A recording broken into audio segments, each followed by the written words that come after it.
Perspective from the Iranian opposition in exile. We're joined here by Reza Pahlavi, the Iranian crown prince in exile. He was the eldest son of the last Shah of Iran, whose reign ended with the 1979 Iranian revolution. He's been a prominent voice among the Iranian opposition. Welcome to BBC News. Good evening.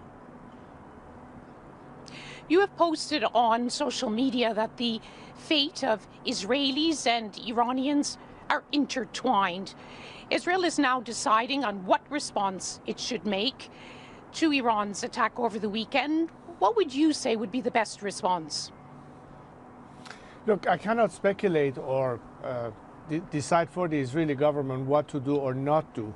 What I can tell you, however, is the reason we are here at this point facing this kind of crisis is a direct result of decades-long flawed policy by the Western world of expecting behavior change by this regime, and at the same time one of appeasement that has actually emboldened the regime. When the regime feels that there's no threat against them or pressure against them, they can sell their oil, which is not going to be spent on the Iranian people, but is going to rather be spent on maintaining and supporting their proxies, whether it's the Houthis or Hezbollah or Hamas. We should not be surprised, therefore, that we have had this kind of conflict occurring. And the solution fundamentally to the problem will be a change of regime in Iran, which is what the Iranian people want. In the meantime, the regime is showing signs of weakness and not strength. The regime that is strong does not start attacking its own women yet again. It does not continue attacking foreign countries. These are all signs of despair by the regime facing an unsurmountable economic situation at home, and therefore it's trying to deflect attention for the world and at the same time sort of addressing its core base that they're doing something. The rest is just pure rhetoric as far as I'm concerned.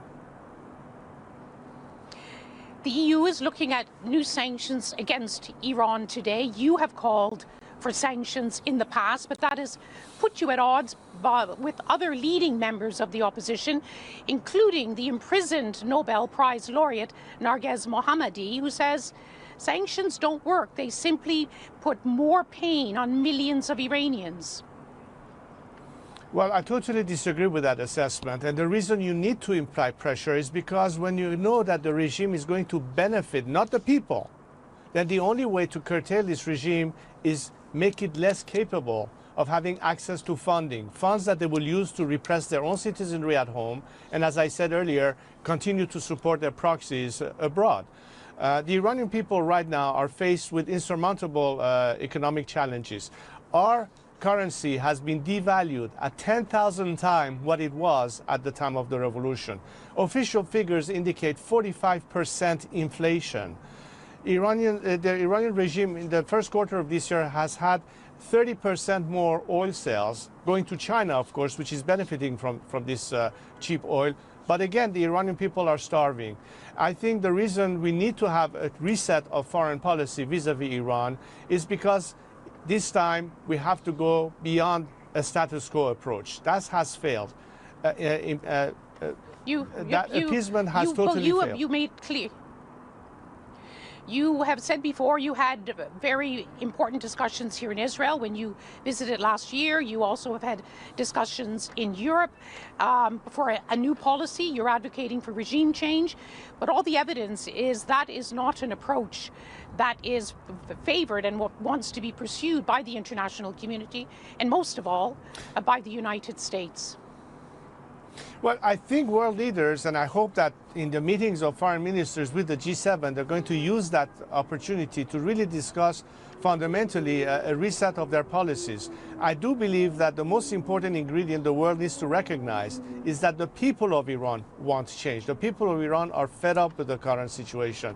The Iranian people are sending a clear message to the world. What this regime does, it's not us, it's the regime. We don't want war. We want peace. We want liberty. We want freedom. Something that this regime is an obstacle between us and the free world. Therefore, if the free world, if the democratic world wants to put an end to conflict and instead arrive at a situation where we can have regional peace between the neighbors, the only way to do that is to get rid of this regime. Therefore, the policy has to be adjusted as having one increasing pressure on the regime by means of further sanctions. Perhaps it's important to indicate that the IRGC is one key element here that is repressing people at home and continuing a campaign of terror abroad, and at the same time have a policy of maximum support for the people of Iran. If you put these ingredients into place, then we can see something that will create the fundamental change that is needed and the ultimate solution to the current problem. Otherwise, we'll be just limited to considering retaliation and escalation, but nothing beyond that. Reza Pahlavi, I'm afraid we don't have more time, but thank you very much for joining us, the exiled Crown Prince of Iran and a prominent voice in the Iranian opposition in exile. Thank you for joining us.